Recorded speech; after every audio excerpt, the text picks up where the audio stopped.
Hey guys, it's Eric, owner of Farpoint Farms here in the mountains, North Carolina, and today it's time to do a car review, man. This is my 2003 Toyota Echo. I've had this car 6 years now. I'm getting ready to do some upgrades, some little modifications to it, but I wanted to show it beforehand, so there's a little bit of before and after going on here. Anyway, the Echo is not a very popular car. It was replaced by the Yaris in 2005, and they just got rid of the Yaris. Well, they turned it into a Mazda, so it's not really a Toyota anymore, so it's not really a Yaris anymore. Anyway, this car, it's not a bad little car. It's not the prettiest car on earth, and of course this one's been through some tough times. It's got about 230,000 miles on it, but it's still in pretty good shape overall. I've taken good care of it in the 6 years I've owned it. It's a two-door, which is kind of unusual, but it's not a hatchback, which is also kind of unusual. It's a two-door sedan. Got the 14-inch steel wheels with hubcaps, and that's one of the first things that's getting ready to get changed here. I've got some new hubcaps coming because these are got some cracks in them, and I'm worried they're going to fall off here. But anyway, this is a very fuel-efficient, aerodynamic car. I don't know what the specs say on it, but I know from personal experience I can get about 65 miles. I'm sorry, about 43 miles to the gallon on the highway and about 40 in town, sometimes 42 in town if I'm really easy on it. In the wintertime when I put studded tires on there, well, I don't get as good a gas mileage, but still get about 39. The lowest I ever got on this thing was 38.5, so not bad. Now, one of the first changes I'm getting ready to make here, because I've been wanting to do this for ages, is right down here, let's see, right, boop, there, and there. I've got some factory fog lights coming in here, so I'm going to be adding a fog light kit to this thing. And I actually have those on order right now. But I'll go around back here, show you the other side of this. Inside, well, I'll get you inside here in a second, but it's pretty easy on tires. Up here, we got a lot of issues with tire wear because twists and turns in the mountains.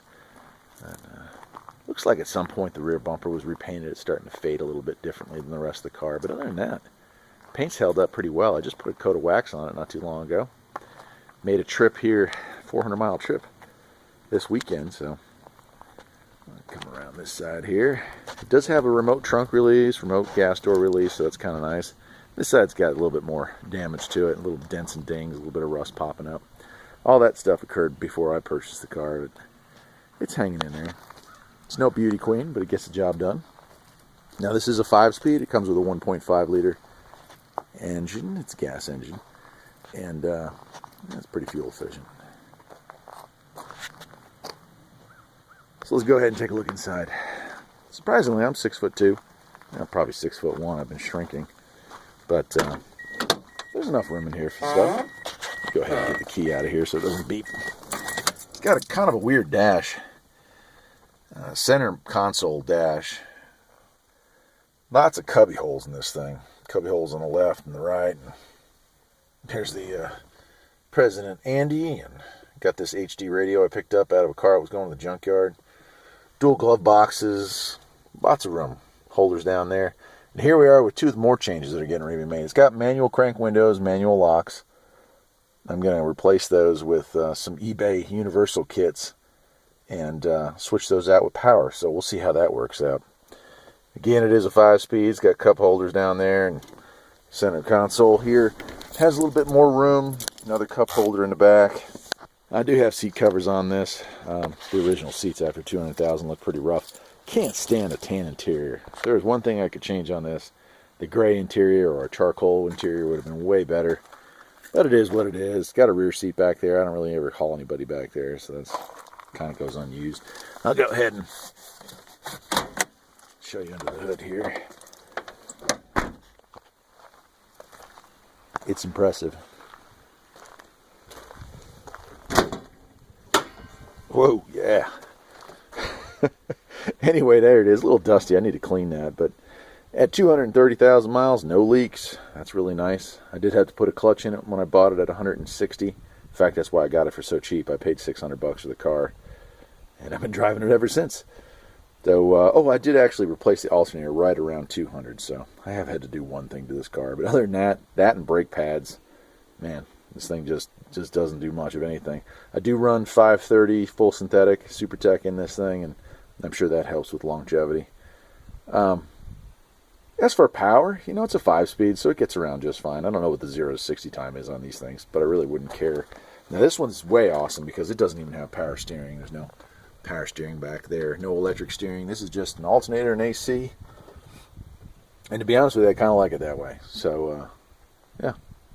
Anyway, we're going to be doing some upgrades to it. So starting with first upgrade, you'll see a video on. I'm going to be putting in fog lights, factory fogs, and that's for any 2003 to 05 model. Then I'm going to be replacing those door locks.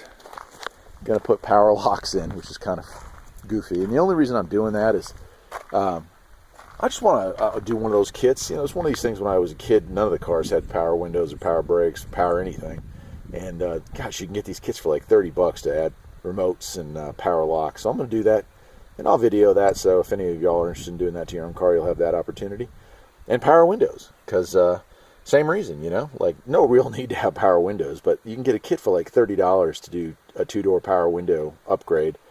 And I've always wanted to try that. My old Volkswagens, when I was into those, man, I always wanted to put power windows in a Volkswagen Rabbit, so we'll get a chance to try that out. Anyway, I'll wrap it up with that. That's it. This is a Toyota Echo 2003 edition, and you'll be seeing some more of it because I'm going to get ready to do a couple videos. Till then, take care.